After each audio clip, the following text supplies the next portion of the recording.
Okay, so another unboxing for you today. So this time it is the Warhammer 40,000 Striking Scorpions, now in Citadel finecast.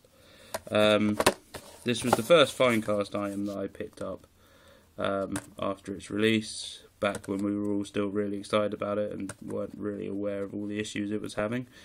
But yeah, this is the Striking Scorpions, so we'll just do a bit of an unboxing here. This is my Eldar force, which has kind of been put on hold because the book's out of date, although I will go back to them probably this year and just update them. The main issue that I'm having with my Eldar is they're based on quite an old project that I started and they never finished. And these were bought to finish it off, but thinking about it now, I'm probably going to have to start from scratch. Due to paint scheme, talent, I'm just not happy with the models, to be honest. I'm not happy with the paint jobs, so probably start again, or at least respray what I have, kind of keep the cost down, but we'll have to see how that goes. But this is the Striking Scorpions finecast unboxing, so let's have a look what you get in there. So first off, transfer sheet. You get this in all the Eldar kits. It's pretty much identical no matter what kit you buy. So it's got some of this sort of Eldar runes on it, all the different symbols, all these little triangles, and that symbol I think is for the Guardians. You've got these sort of Phoenix symbols, these are all Dire Avenger symbols.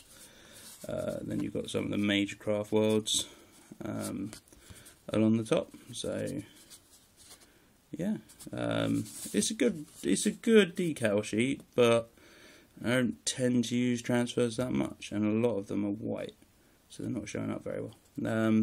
I don't tend to use transfers that much, so let's just a quick look at that.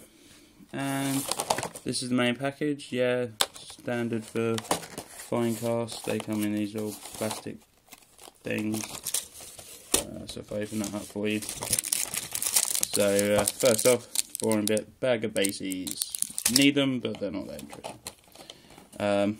This is the first sprue. So there's quite a lot of flash on these guys.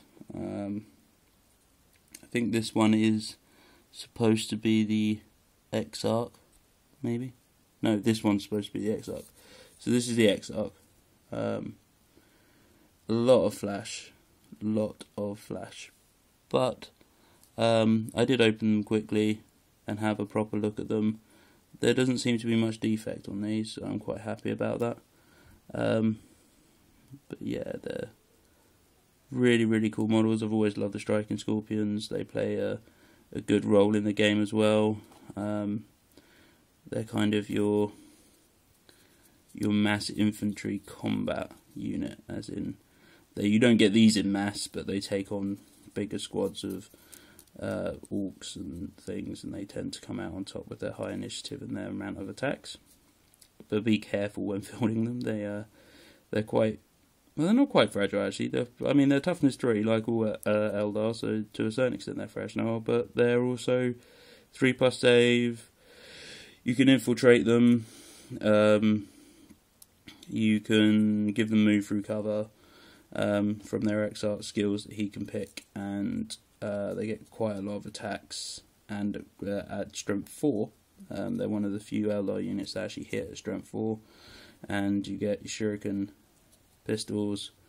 Your Maddie blasters, I believe, give you the extra attack, and then the chainswords give you the +1 strength. So that's the first two. I'm just pulling these out as they are. So this is the Exarch weapons. So you've got the Scorpion Claw there, and then his chainsaw. Scorpion Claw and chainsaw seems to be the best composition for them. For just all-round games, if you can't be bothered to magnetize and things like that, because you can always use the chainsaw and the shuriken pistol on his wrist mount to give him +1 attack, or you can use the swap in combat and use the Scorpion Claw to give you the double strength, but obviously you can't combine the two.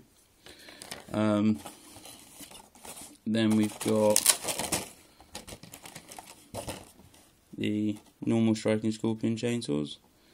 So again, really well detailed. There's a lot of flash on these, but there's certainly nice pieces, and yeah, I haven't seen any issue with these finecast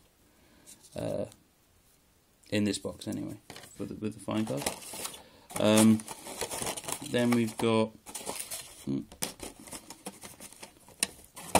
the other two bodies, two more bodies here. So this kind of, I think these are both just normal guys with their shuriken. Yeah, these are just normal striking scorpions, so they've obviously got their shuriken pistols, and then you can give them whatever weapon you want. And then you've got your chain saber, I think this one's called, or it might be a biting blade, but it's slightly bent. But that's nothing you can't fix, and you get bent pieces, especially when they're thin like this with resin, regardless of manufacturer. So yeah, that just needs to be put in some hot water and bent into shape if I use it, but in this case I'm not going to. Then we've got the last part of this, so you've got another set of the chainsaws with some really bad flashing on it. Just needs taking off, sorting out, clearing up. But yeah, they're really nice. And again, this camera's really not focusing very well today, so I do apologise for that. But yeah, just another two chainsaws. Again, your next set of just two bog standard chainsaws, and then your last two guys. So you actually get 6 in this box instead of 5, which I initially thought when I bought it. But they're very good. I mean, this is an example of when finecast goes right. The only defect is a slight bend, as I said, in the chain saber. Other than that, going through them, they do look pretty healthy. So really happy with that. And yeah, these are probably going to be on the shelf for a while, though, I'm afraid. But I just thought I'd unbox them for you today. So don't forget to comment and subscribe, and I'll catch you in the next one.